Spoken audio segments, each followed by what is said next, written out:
en France, tout rapporte 10% à peu près. D'un côté, on a des villes où on va avoir 5% de rendement et 5% de plus-value. On va avoir des villes où on a 10% de rendement et 0% de plus-value. On va en avoir où on a 12 et moins 2 parce que ça perd. Et alors là, il faut faire attention parce qu'il y a le risque aussi de ne pas pouvoir revendre. Est-ce qu'aujourd'hui, je privilégie le rendement de mon investissement pendant la durée de mon investissement et je considère que j'achète 100, je revendrai 100. Grosso modo, on n'achète pas quelque chose au mois de janvier pour le revendre au mois de septembre. Ça s'appelle être marchand de biens. Il ne faut pas être braqué sur une seule stratégie. Il faut dire, je vais avoir un petit peu de valeur sûre, un petit peu de valeur moyenne, un petit peu de valeur dynamique. Tout ça va faire que j'ai un portefeuille immobilier équilibré qui, au final, va être le plus rentable possible parce qu'il va se compenser en termes de risque.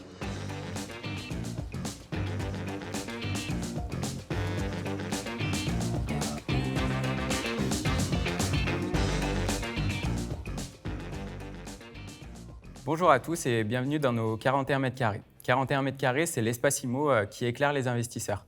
Tous les mois, nous accueillons des experts du secteur de l'immobilier afin d'échanger ensemble sur leurs connaissances et leur vision du marché de l'immobilier. Si ce n'est pas déjà fait, je vous invite dès à présent à vous abonner pour ne rien manquer de nos prochains podcasts. Dans cet épisode, j'ai le plaisir d'accueillir Thomas Cornu. Bonjour Thomas. Bonjour. Et Pierre-Emmanuel Jus. Bonjour Pierre-Emmanuel. Bonjour Aurélien. Nous allons aborder ensemble les sujets des meilleures et pires villes où investir et notamment se concentrer sur la data, les données.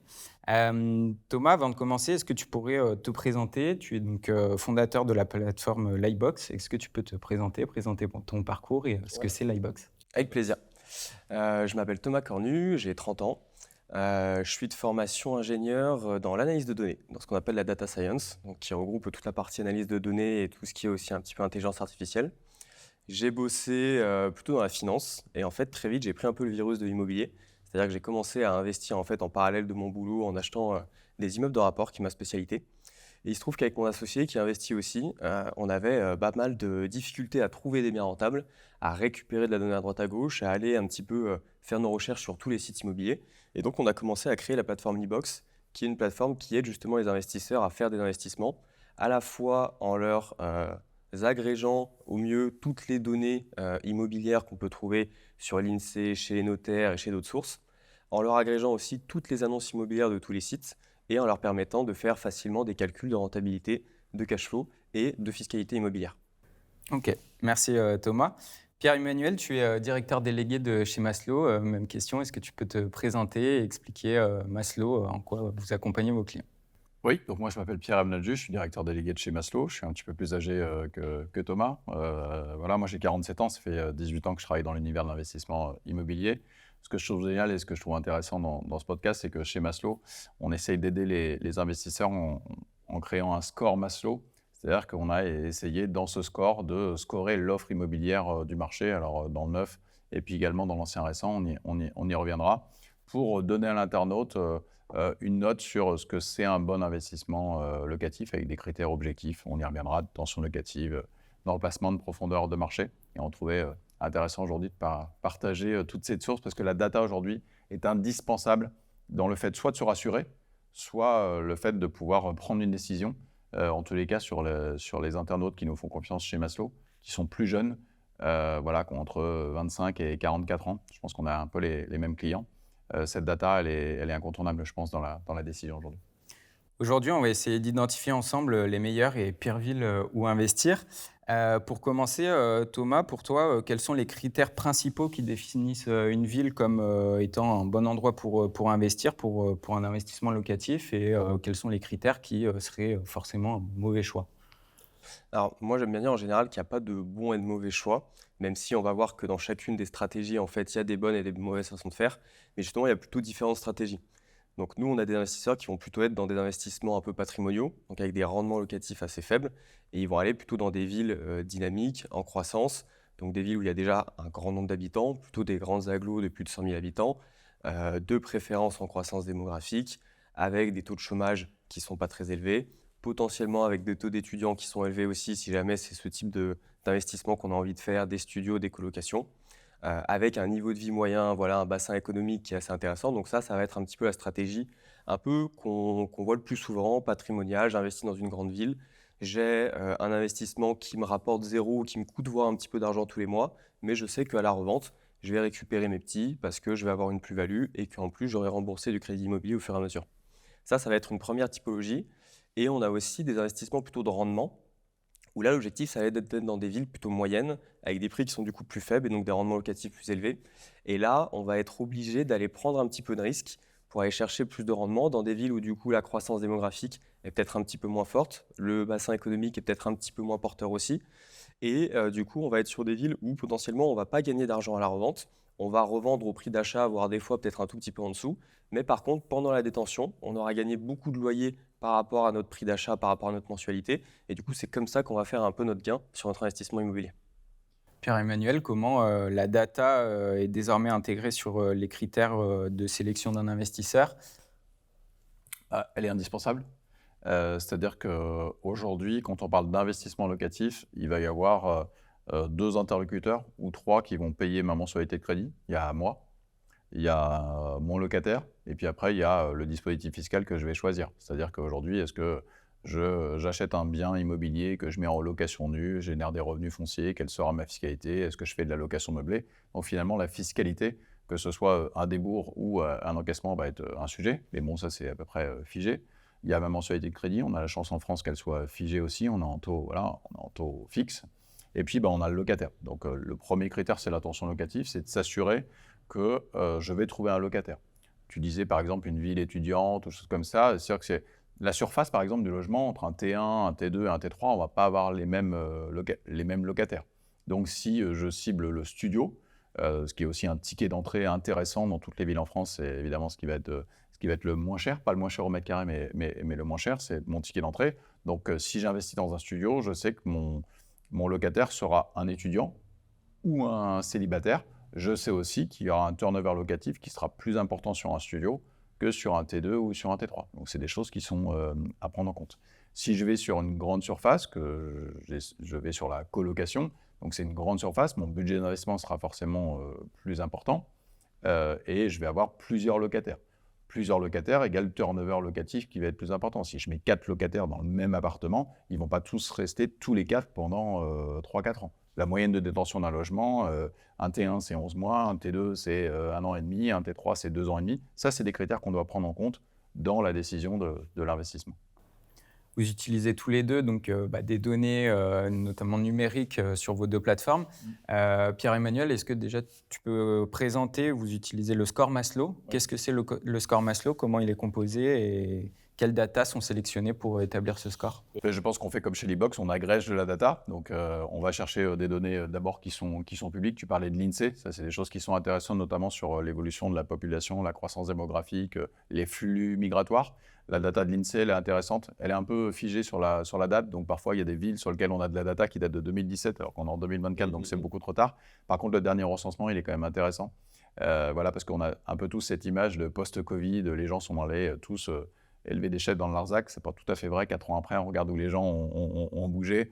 Ils sont allés plutôt sur le littoral, ils sont allés plutôt dans l'ouest de la France, enfin le grand ouest, je vais dire, où les villes qui sont à 1 heure, 1 heure et demie, 2 heures grand max de Paris. Donc ça, c'est des datas de flux migratoires qui sont assez intéressants. Et sinon, on a évidemment la tension locative. Donc nous, on utilise le tensiomètre locatif de Log Service. Donc ça, c'est important. Et puis de la data interne, parce qu'on a une société de gestion qui gère 18 000 logements. Donc quand tu sais que tu as 100 demandes pour un appartement de typologie T2 à Lyon, tu es capable de prendre des décisions.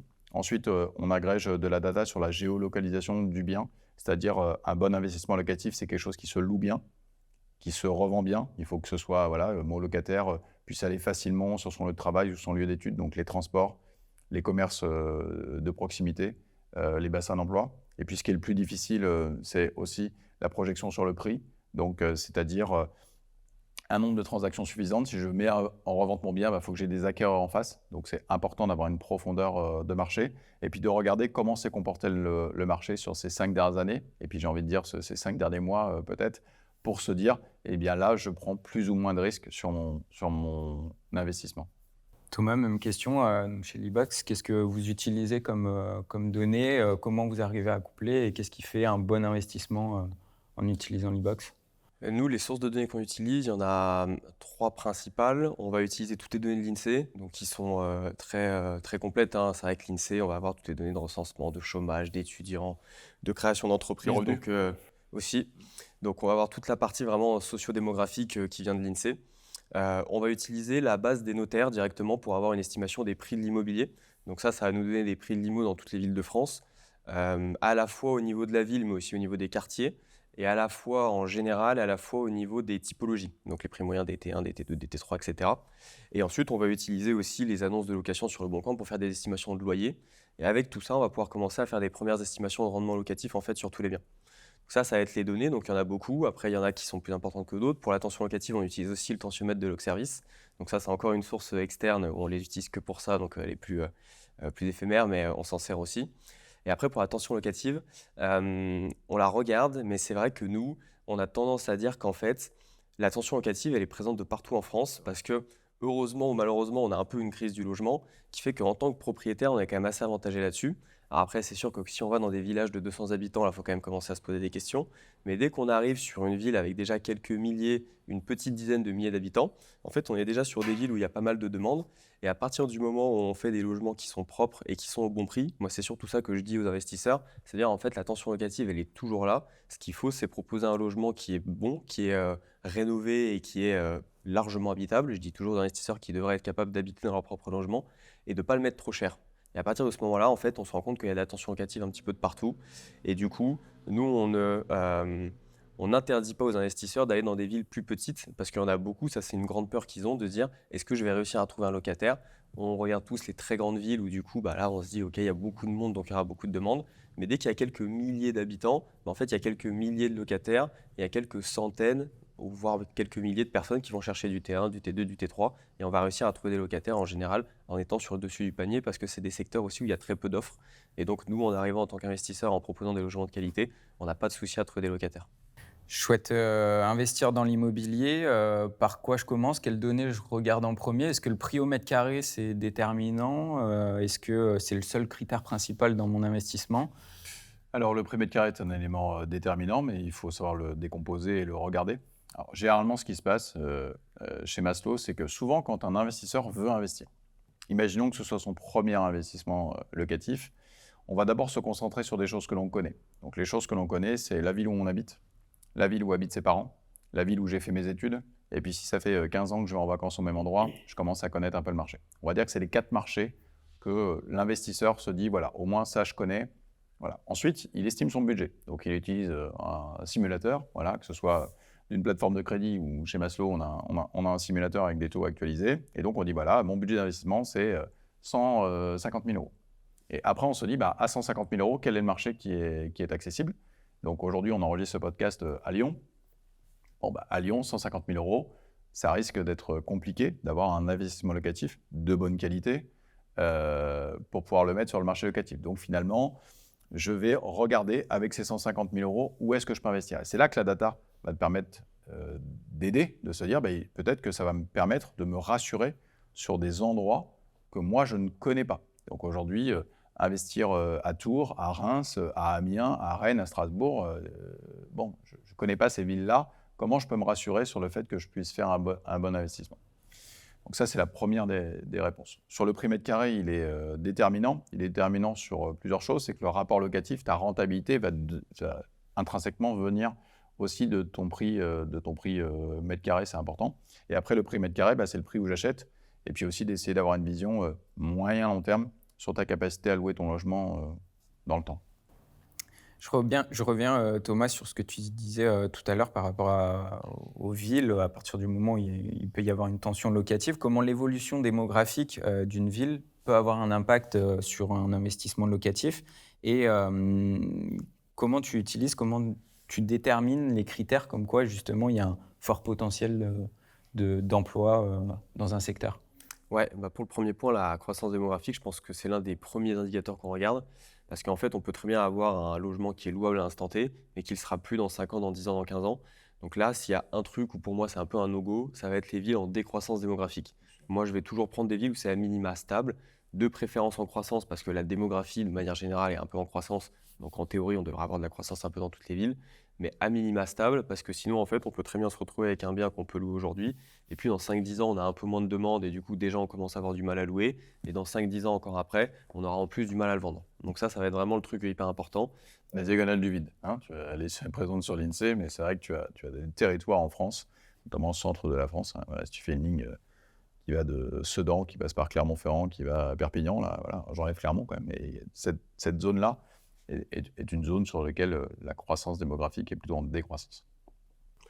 Et pour la deuxième question sur la partie économique, nous on regarde beaucoup les taux de chômage et les médianes des niveaux de vie moyens, tout simplement. Donc en fait, on essaye de faire en sorte que on ait une ville où il n'y ait pas beaucoup de chômage, même si encore une fois, nous on a des approches qui sont très financières. Donc en fait, on va dire, si j'ai une ville qui est top de chez top, tous les indicateurs sont au vert, mais qu'au final j'ai un rendement à 3%, versus une ville où peut-être pas tous les indicateurs sont au rouge, mais c'est quand même pas non plus au top, et que j'ai un rendement à 15-20%, bon bah d'un côté on va dire mon risque peut mon rendement pardon va compenser mon risque. Donc après par contre il faut savoir où est-ce qu'on met les pieds. Il faut savoir qu'on aura peut-être de la vacance, de la carence locative dans ces logements. On sait qu'on va peut-être pas le revendre très facilement et que le jour où on veut se séparer de ce bien, ça va prendre quelques mois parce que c'est pas très liquide.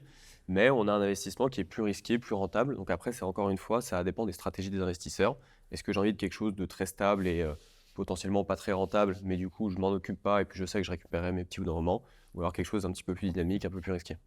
C'est une gestion de trésorerie, c'est-à-dire que c'est aussi important. Lorsqu'on fait le couple rendement-risque, il ne divorcera jamais. Donc si tu vas sur 5% de rendement ou si tu vas sur 10% de rendement, que ce soit en placement financier ou dans l'immobilier, à 10% de rendement, il y a plus de risque qu'à 5% de rendement. Ça c'est vrai, ceux qui vous disent le contraire ne sont pas honnêtes. Donc le 10% de rendement au plus fait que tu vas accepter d'avoir un turnover locatif plus important parce que tu as optimisé ton bien avec de la colocation. Tu dois le prendre en compte.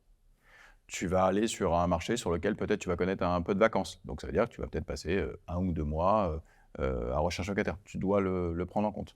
Tu investis 200, tu payes des frais de notaire, 8-9% dans l'ancien, tu revends ton bien, tu acceptes que tu revendras peut-être pas 220 000 euros. Tu le prends en compte. L'important, c'est toujours de se dire qu'un investissement locatif, que ce soit moi ou Thomas, on ne va jamais réussir à le rentrer dans un tableau Excel. On ne va jamais réussir à le rentrer dans un tableau Excel. Il y aura des choses qu'il faudra prendre en compte. Tu peux, par contre, dans le tableau Excel, mettre des éléments. J'ai investi dans une colocation, j'ai 4 colocataires, je sais que mes colocataires, je ne vais pas faire 12 mois sur 12 pendant 15 ans avec mes 4 colocataires qui vont payer 450 € de loyer par mois. Ça, ce n'est pas la bonne data qu'il faut rentrer dans ton tableau Excel. Et tu peux mettre 450 € de loyer sur 4 colocataires avec un turnover locatif de 3 colocataires sur 4 tous les ans, avec un peu de travaux parce que tu sais que plus tu mets des gens dans un appartement, plus tu vas avoir besoin d'entretien. Si tu prends en compte ça et que tu acceptes tout ça, ton rendement, il sera très bon. Mais il ne sera peut-être pas à 11 points, il sera peut-être qu'à 9, c'est pas le bon. À l'arrière, on s'en fout. C'est vrai ce que je dis. Mais l'important, c'est de prendre les bonnes données. Et pas faire des projections sur la comète non plus sur la revente. En 2024, on est sur un marché qui est plus difficile qu'il y a 2 ans ou qu'il y a 3 ans. Les taux de crédit, ils ont fait x4. Donc ton bien immobilier, si tu veux du cash flow positif ou si tu veux faire du zéro aujourd'hui, le rendement que tu dois générer aujourd'hui, il est beaucoup plus important que le rendement que tu devais avoir il y a 4 ans. Donc ça doit changer en fait ta façon de voir ton investissement. Enfin, je ne sais pas si Thomas est d'accord, mais... Non, mais exactement. Et là, pour donner quelques chiffres, aujourd'hui, pour avoir un investissement autofinancé, il faut être à 7% net. Donc je parle bien net de charges et d'impôts. Alors que quand on était en 2020-2021, à l'époque, on avait la chance d'avoir des taux à 1%, on était plutôt autour de 5,5%. Sur un crédit à 20 ans, 10% d'apport classique. Donc oui, effectivement, il y a 1,5 point de plus net qu'il faut prendre en compte. Et après, comme tu le dis, c'est vrai qu'on ne peut pas toujours prévoir exactement quand est-ce que le chauffe-eau va tomber en panne, quand est-ce qu'il va y avoir un départ de locataire. On peut quand même mettre beaucoup de choses dans les simulateurs aujourd'hui et on peut prévoir effectivement 1 mois de vacances locatives, de turnover, etc. Et on peut faire des simulations qui sont quand même assez précises, mais bon, l'immobilier, ça reste toujours une partie de hasard et effectivement, on ne peut pas tout prévoir à l'euro près. L'idée, c'est d'avoir des grandes tendances et de savoir si, dans un scénario raisonnable, sans faire de plan sur la comète, est-ce qu'un investissement va être rentable une fois qu'on aura tout pris en compte, détention plus revente. Et ça, c'est assez important aussi de prendre en compte la revente derrière. Par rapport à ce que je recherche, est-ce que, Thomas, tu pourrais distinguer 2-3 grandes familles de villes en fonction de leurs critères pour un investissement locatif? Est-ce qu'il y a des villes plus rentables que d'autres? Est-ce qu'il y a des villes qui sont peut-être plus à fort potentiel que d'autres? Sur quoi tu peux te baser là-dessus? Ouais, il y a un truc, je pense, sur lequel il faut qu'on s'attarde un tout petit peu. C'est moi, je me base souvent sur la différence entre le rendement et la rentabilité. Et dans le langage commun, on parle beaucoup de renta, alors qu'en réalité, on parle de rendement. Et du coup, en fait, cette distinction-là, ça va te permettre de choisir quel type d'investissement et quel type de ville tu vas aller chercher. Donc, pour faire un petit rappel, en réalité, quand on parle de rentabilité, on parle plutôt de rendement, c'est-à-dire le loyer que me rapporte mon investissement par rapport au prix d'achat. Ça, c'est le rendement. Et on sait que dans l'investissement immobilier, il y a 2 facteurs d'enrichissement. Il y a les revenus générés par l'investissement, par notre actif, si on parle en termes financiers, et la prise de valeur, la valorisation de notre actif, donc qui va être un peu la plus-value à la revente. Et quand on ajoute les loyers plus la plus-value, en fait, ça nous fait la rentabilité. Donc on peut très bien avoir un investissement qui fait 5% de rendement locatif, qui prend 5% par an de valorisation, et on aura une rentabilité à 10%. Et en fait, quand on regarde un peu la carte de France, moi je fais souvent une règle du coup, je dis en France, tout rapporte 10% à peu près. Parce que d'un côté, on a des villes où on va avoir 5% de rendement et 5% de plus-value. On va avoir des villes où on a 10% de rendement et 0% de plus-value. On va en avoir où on a 12 et moins 2 parce que ça perd. Et alors là, il faut faire attention parce qu'il y a le risque aussi de ne pas pouvoir revendre, hein. Il y a la théorie des chiffres et puis il y a la pratique de pouvoir revendre. Donc en fait, avant de dire quelles sont les bonnes villes, ça dépend un peu des stratégies. On a d'un côté les stratégies plus patrimoniales, comme je disais au début, où là, on va aller chercher des rendements entre 3 et 6%. Ça va être les très grandes agglomérations. Nous, on fait souvent des classements un petit peu des villes rentables. Justement, on prend en compte ces 2 aspects, à la fois les rendements par les loyers et puis la prise de valeur. Et là, on a des villes qui sortent surtout dans le Grand Ouest. On a Lorient qui a très bien marché ces dernières années. On a Brest, on a Angers. Tout ça, c'est des villes où on a des rendements locatifs qui sont autour de 5, 6, 7, pas plus, mais qui ont pris plus de 50%, voire 60% sur les 5 dernières années. Donc du coup, quelqu'un qui aurait investi il y a 5 ans là-bas aurait fait en moyenne 17-18% par an. Maintenant, ce n'est pas parce que ça a fait 60% sur les 5 dernières années que ça va refaire 60% sur les 5 prochaines. Et d'ailleurs, ces villes-là commencent à corriger un petit peu parce que forcément, il y a une notion d'équilibre de marché. Mais ça va être la première typologie de ville. Et puis ensuite, on a les villes plutôt investissement de rendement, qui vont être les villes entre 1000 et 2000 euros du mètre carré, avec du coup des prix plus faibles, donc des rendements locatifs plus élevés. On ne va pas forcément avoir de plus-value à la revente, ou alors ça va être très léger. Et là, l'idée, ça va être de faire plus de rendement, avoir plus de loyer, potentiellement être en cash flow positif. Et ça répond à des objectifs qui sont différents. Et tu demandais tout à l'heure en question, qu'est-ce qu'on regarde en premier comme données quand on se lance dans l'investissement locatif. Moi, je dis souvent, on ne regarde pas les données en premier, on regarde plutôt pourquoi on le fait. Et donc, je demande aux investisseurs, pourquoi vous voulez investir dans l'immobilier? Est-ce que vous avez eu un héritage, de l'argent à placer et vous voulez juste le placer quelque part et pas trop vous en occuper? Est-ce que vous êtes plutôt jeune, vous voulez vous libérer du temps, peut-être quitter votre boulot parce que ça ne vous plaît pas et du coup, il va falloir être très dynamique et avoir du rendement? Est-ce que c'est juste voilà, faire du patrimoine pour léguer à mes enfants? Et en fonction de ces stratégies-là, en fait, on va voir ensuite quelles sont les villes qui correspondent, en fonction aussi du budget de l'investisseur. Et puis après, chaque ville a sa stratégie particulière. Je pense que c'est ce que vous faites chez Maslow justement avec vos clients avant de savoir c'est quoi le bon investissement. C'est pourquoi on le fait effectivement, comme tu disais Thomas, c'est est-ce que je cherche du revenu complémentaire? Dans ce cas-là, j'ai peut-être plus axé sur une ville où je vais avoir un rendement, du coup tu disais par rapport au prix au mètre carré où j'achète, ou est-ce que je souhaite plus rapidement développer mon patrimoine par rapport peut-être pour financer, dégager un capital pour financer les études de mes enfants. Donc dans ce cas-là, je vais peut-être me concentrer sur une ville où la valorisation de mon bien va être plus importante. Oui, c'est hyper important. De toute façon, les objectifs des clients, quelle que soit la mode ou les années, n'ont pas beaucoup changé. Donc je suis un petit peu plus âgé que Thomas, mais je veux dire, les objectifs des clients, c'est déjà, les Français veulent investir dans l'immobilier. Ça n'a pas changé. Là, qu'on ait 30 ans ou qu'on ait 50, c'est pareil. On a un effet génial, quel que soit le prix du marché, c'est l'effet de levier du crédit. Donc aujourd'hui, tu fais un placement financier, tu viens de la banque, j'ai été banquier aussi, tu ouvres un compte d'assurance vie au mois de janvier, tu mets 500 € par mois, au mois de février, tu fais travailler 500 €. Quand tu achètes un appartement à 200 000 € chez le notaire, tu l'achètes au mois de janvier, au mois de février, tu fais travailler 200 000 €. Ça, c'est l'effet de levier du crédit. Et j'espère que tout le monde a compris ce que je viens de raconter, mais ce n'est pas très compliqué. Donc, je veux acheter pourquoi? Aujourd'hui, on a beaucoup d'investisseurs également qui sont locataires parce qu'ils habitent dans des grands centres urbains. Je vais prendre toujours le cliché du Parisien, mais le Parisien, le Lyonnais, le Bordelais, il peut être locataire, être finalement avec des revenus qui sont relativement confortables parce qu'il est CSP+. Il sait qu'il va avoir une vie professionnelle dans laquelle il va beaucoup bouger et il souhaite investir dans l'immobilier parce qu'il sait que son loyer, c'est de l'usage, mais il souhaite investir. Donc ça, c'est important.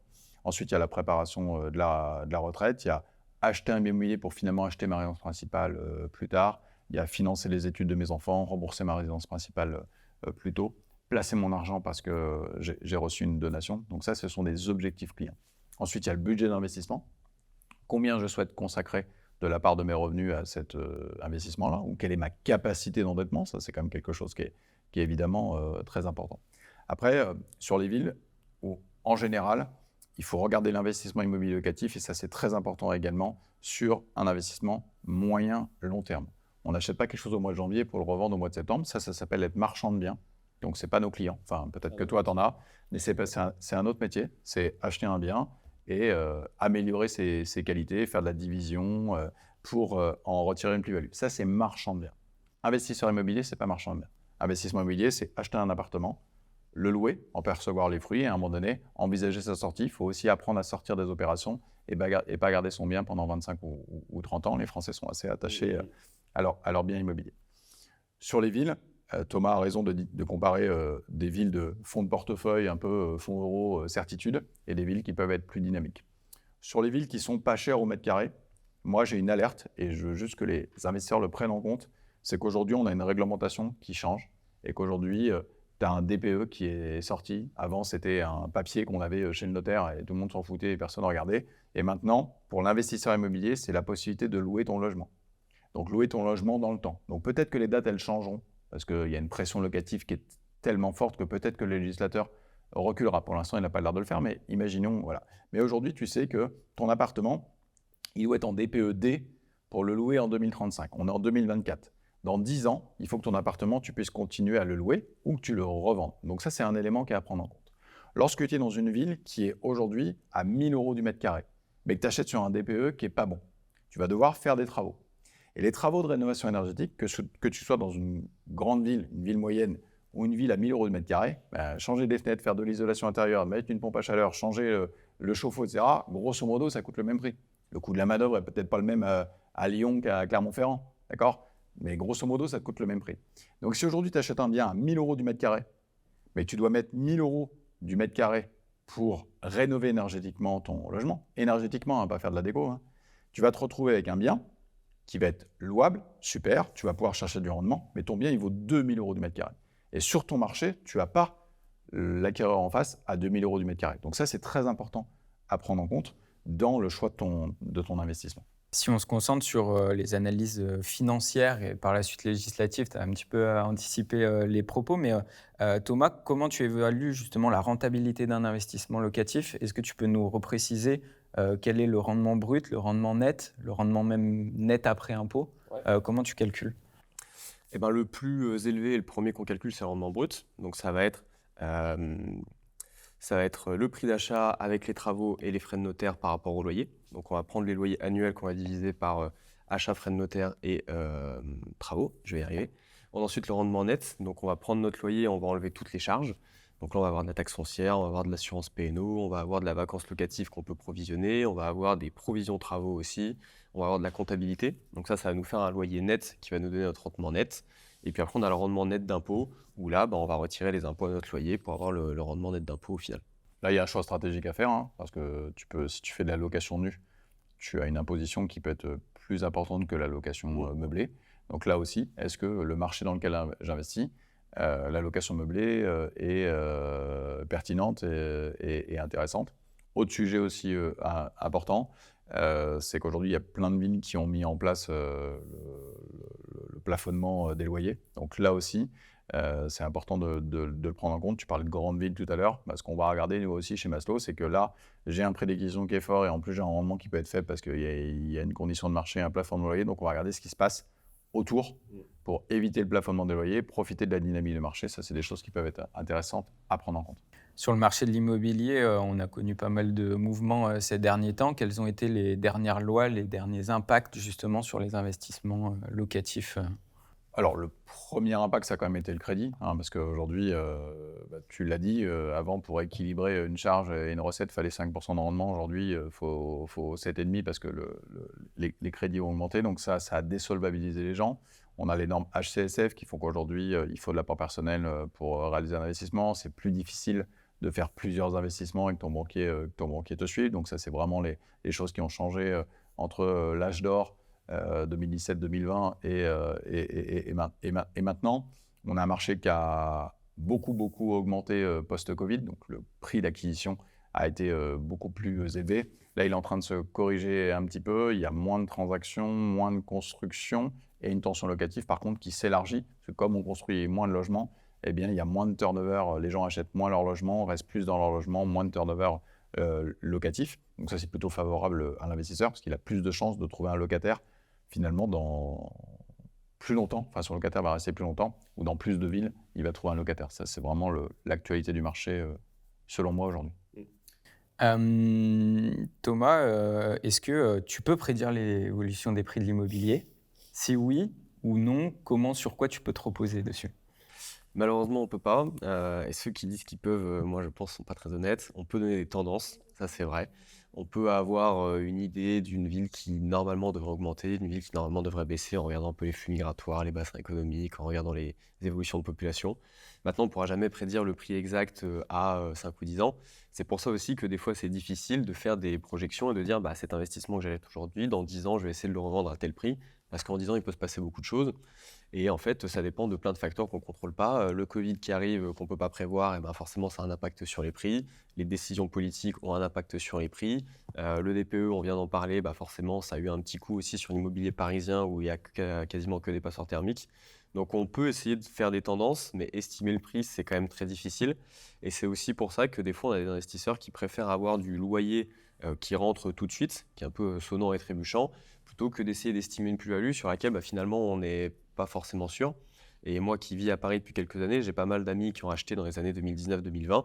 Et c'est vrai qu'aujourd'hui, bah, ils sont un petit peu bloqués avec leurs biens parce que même s'ils ont un taux qui est très faible, ils ont acheté au top du marché. Et puis là, ça continue de baisser un tout petit peu à Paris.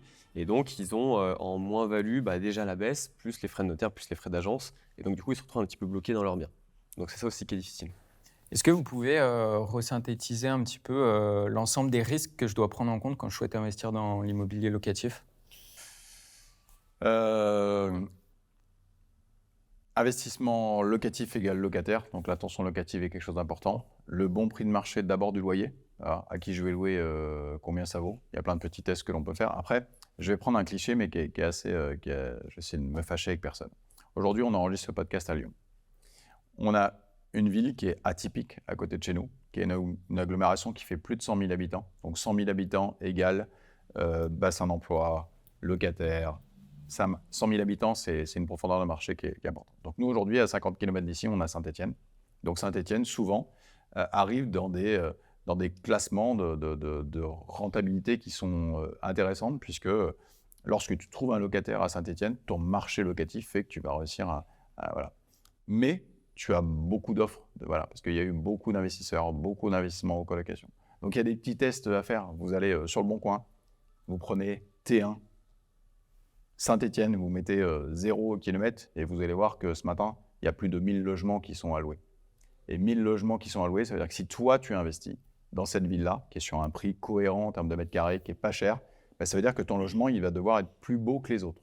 Ou que ton loyer doit être hyper cohérent. C'est-à-dire que si ton loyer, c'est 500 €, ben, toi, il va falloir que tu en offres plus pour 500 €. Donc, soit tu vas te mettre à 450 € pour être sûr de le louer, soit tu vas faire un appartement qui est vraiment de très bonne facture pour se dire que mon locataire qui va visiter 10 appartements demain va avoir le coup de cœur ou va se sentir bien dans le logement. Donc, ça veut dire qu'il faut que tu investisses dans ton logement, dans la décoration, dans la qualité du mobilier, dans la qualité de la performance énergétique de ton logement, voilà, pour qu'il soit laid. Donc ça, c'est des choses qui sont importantes. Et toujours penser à l'immédiat et à la sortie. Faire le bon calcul, comme tu as dit. Est-ce qu'aujourd'hui, je privilégie le rendement dans mon investissement pendant la durée de mon investissement et je considère que j'achète 100, je revendrai 100, grosso modo, ou je fais ce calcul-là. Ou alors, je me dis, bon, j'achète sur ce bien-là, c'est une valeur certaine, je regarde les marchés. Moi, j'aime bien, par exemple, des marchés qui sont effectivement dans l'ouest de la France ou dans le sud de la France. Entre Marseille et Nice, vous avez des villes qui sont très chères. Vous avez des villes qui le sont aussi un peu moins et qui ont la chance, dans le Var, par exemple, tu peux revendre en résidence principale. Tu as un flux migratoire positif. Tu peux revendre en résidence secondaire, tous ceux qui vont sur ces villes-là. Tu peux revendre pour faire de la location à l'année. Tu peux faire de la location saisonnière. Tu peux faire de la location meublée. Donc finalement, tu as 5 acquéreurs potentiels. Aujourd'hui, tu vas, je sais pas, même à Nice, tu peux acheter avec une cible résidence étudiante, quelqu'un qui va y travailler à l'année. Tu peux le revendre en résidence secondaire, de la location saisonnière. Donc finalement, tu as plusieurs perspectives de revente. Donc ça, c'est des choses qui sont parfois à prendre en compte. Quand tu vas dans une ville sur laquelle tu as soit le marché de la rente principale, soit de l'investissement locatif classique, bah, tu auras moins d'acquéreurs, d'autres acquéreurs potentiels. Si j'achète à Roubaix, je vais avoir un marché locatif dynamique, l'attractivité de l'agglomération lilloise, un marché étudiant de dingue, des transports, voilà. Et je vais pouvoir revendre en résidence principale ou un investisseur locatif. Si j'investis dans le Var, investisseur locatif, résidence principale, résidence secondaire, investissement saisonnier. Donc ça me fait 4 acquéreurs potentiels.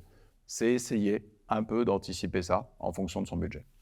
Si je peux rebondir, le cas de Saint-Etienne est hyper intéressant parce que c'est là qu'on voit aussi le côté en fait croissance et pas uniquement ce qu'il y a à l'instant T. Donc au final, il vaut mieux avoir une ville de 10 000 habitants en croissance plutôt qu'une ville de 100 000 comme Saint-Etienne en décroissance, parce que c'est un peu le cas de Saint-Etienne en fait, hein.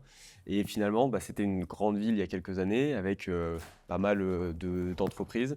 Et au final, il y avait une très grosse offre de logements et puis il y a de moins en moins de demandes, ce qui fait que même s'il y a encore beaucoup d'habitants, en fait, il y a trop d'offres. Alors que finalement, à l'inverse, on a des villes plus petites qui ne sont pas encore développées.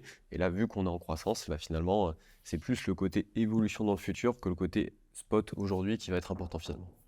Donc Pierre, tu nous as dit quelques villes effectivement où on peut avoir une profondeur de marché un peu plus importante. Thomas, est-ce qu'il y a des villes où il ne faut surtout pas investir? Est-ce qu'il y a des villes qui sont quand même considérées comme moins attractives pour de l'investissement locatif? Est-ce que vous avez déterminé ça avec l'Ibox? Ouais, il y en a quelques-unes. Saint-Etienne, par exemple, je ne la recommande pas beaucoup, justement pour ce qu'on vient de dire, parce que c'est des villes dans lesquelles on va avoir des locataires aujourd'hui, mais dans 5, 10, 15 ans, je ne suis pas forcément sûr. On a des villes dans le nord de la France aussi qui sont pas sur leurs meilleures années, on va le dire comme ça, où c'est des villes où il y avait énormément d'usines, notamment textiles à l'époque, et qui aujourd'hui, malheureusement, meurent un petit peu. Donc on est sur des villes où on a des taux de chômage qui sont énormes, donc c'est pour ça aussi qu'on regarde les taux de chômage. On a des villes dans le centre de la France aussi, je pense à Vierzon par exemple, même si je connais des investisseurs qui sont allés à Vierzon, qui sont des villes moyennes, un peu de passage, où malheureusement il n'y a pas beaucoup d'emplois en fait dans ce secteur-là. Donc on sait qu'on n'aura pas quelque chose de très stable dans le temps. Maintenant, encore une fois, si on me propose un investissement à 20% à Vierzon, peut-être que je l'étudierai. Et après, j'aurais bien en tête que le 20% il est théorique et que j'aurai peut-être un peu de vacances locatives, un peu de travaux en plus qui vont faire descendre ça à 18, à 15, quelque chose comme ça. Mais voilà, c'est ce genre de ville où c'est pas du no-go, mais il faut quand même faire très attention. On a parlé beaucoup de data, de données. Est-ce qu'il y a des critères qui ne sont pas mesurables par la data et sur lesquels on ne pourra jamais le rentrer dans un tableau Excel, qui peuvent quand même avoir un impact sur l'investissement locatif, mais sur lequel on ne peut pas mesurer la data? Oui, bien sûr. Moi, j'ai bossé pendant 10 ans à 200 mètres d'où on enregistre ce podcast à Lyon, 59 avenue Maréchal de Saxe, dans le 3e, quartier chic, marché locatif hyper porteur. Tu coches toutes les cases, les restos, les commerces, les transports, les Albocu juste à côté. Ça coche toutes les cases du bon investissement locatif. Et en face, il y a la caserne des pompiers de Lyon, parce qu'il faut savoir qu'à Lyon, la caserne des pompiers, elle est à l'intérieur de la ville.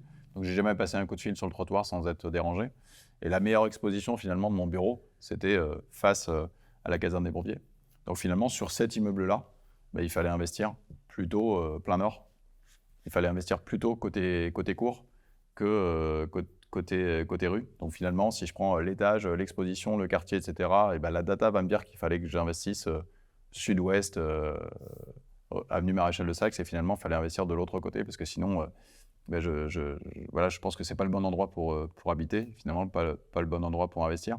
Donc voilà, c'est un petit joke, mais on n'arrivera jamais à rentrer ça. En tous les cas, ça sera difficile de pouvoir rentrer ça dans une projection.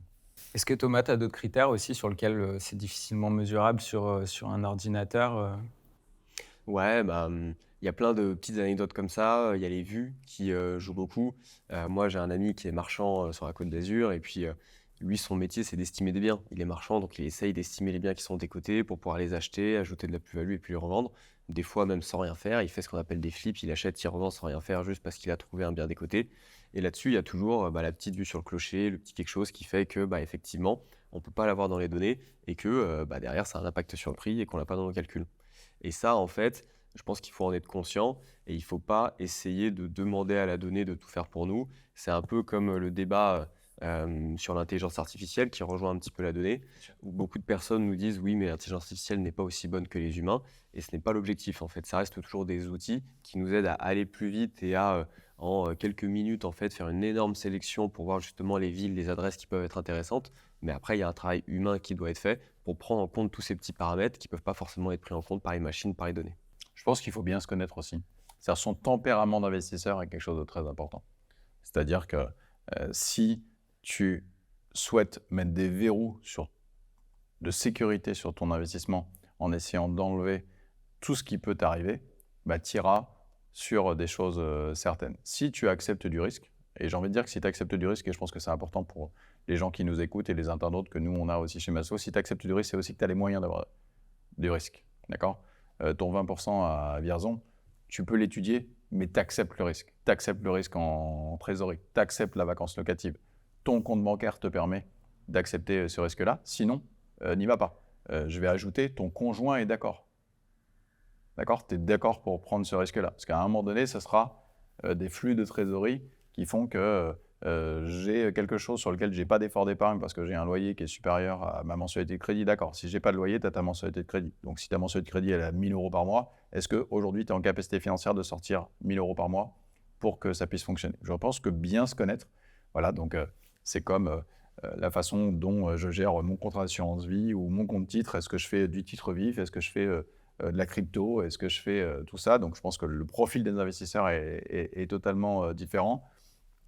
Et je pense que c'est des éléments qui sont déterminants à prendre en compte dans le choix de l'investissement. Ensuite, une fois que tu as déterminé ton budget, si tu as ton budget et ton tempérament d'investisseur, là, la data peut t'aider à trouver le bon support d'investissement. Il faut savoir au final traduire la data, et ça pour le coup c'est seulement un être humain derrière les chiffres qui peut traduire ce que ça peut avoir comme impact. Une forte rentabilité dit plutôt risque, une tension locative dit moins de vacances locatives, enfin, tout est à traduire au final. C'est ça, il y a la data brute. Après, on peut les interpréter en faisant des scores, en faisant des choses comme ça. Donc, on peut avoir des outils quand même un peu Qui automatiques. agrège un peu, ouais. Mais à la fin, oui, il faut savoir un petit peu ce que ça veut dire. Et puis, il faut être d'accord avec son tempérament d'investisseur.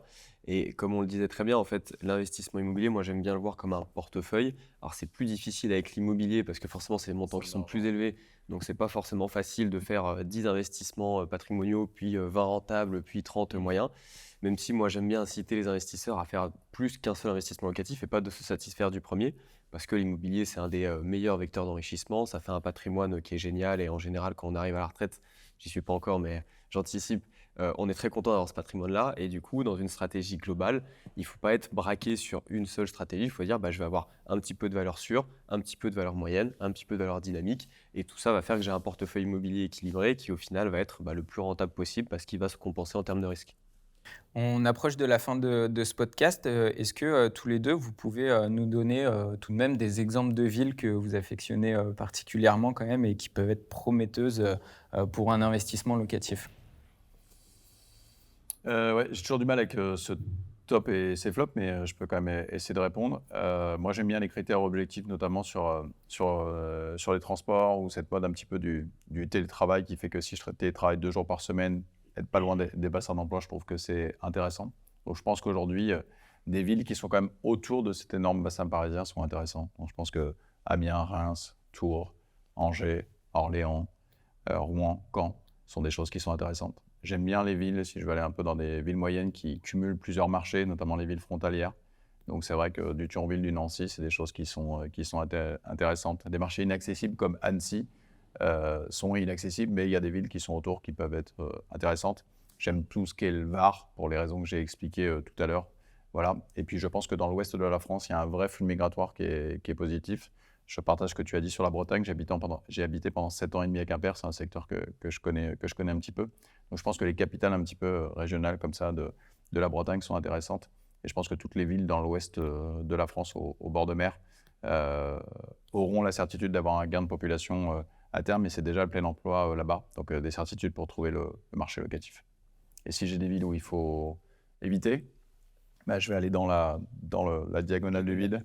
Oui, je pense que des villes, effectivement, Sedan, Nevers, Vichy, sont des choses sur lesquelles il faut essayer. Saint-Étienne, il faut essayer d'éviter. Dans le sud de la France, côté Perpignan, tout ça, c'est des choses qui sont difficiles. Thomas, même question. Est-ce que tu as des villes que tu affectionnes particulièrement Ouais, pour bien l'investissement sûr. Et locatif? c'est marrant parce qu'on va pas être d'accord du coup avec Pierre. Parce que moi, à titre perso, j'ai investi à Moulins dans l'Allier, donc juste au-dessus de D'accord. Vichy. J'ai même investi dans un petit village entre Moulins et Vichy. Et c'est des investissements qui, pour le moment, se passent très bien depuis 4 ans, sur des immeubles de rapport, comme je le disais. Après, l'idée, c'est toujours pareil de faire des logements de qualité. Moi, j'ai eu la chance, quand j'ai acheté ces biens-là, il n'y avait pas encore la législation sur la partie DPE. Et j'ai quand même fait des isolations de tous ces logements parce que je pense avant tout au confort des locataires. Et du coup, je ne me suis pas trop fait embêter derrière.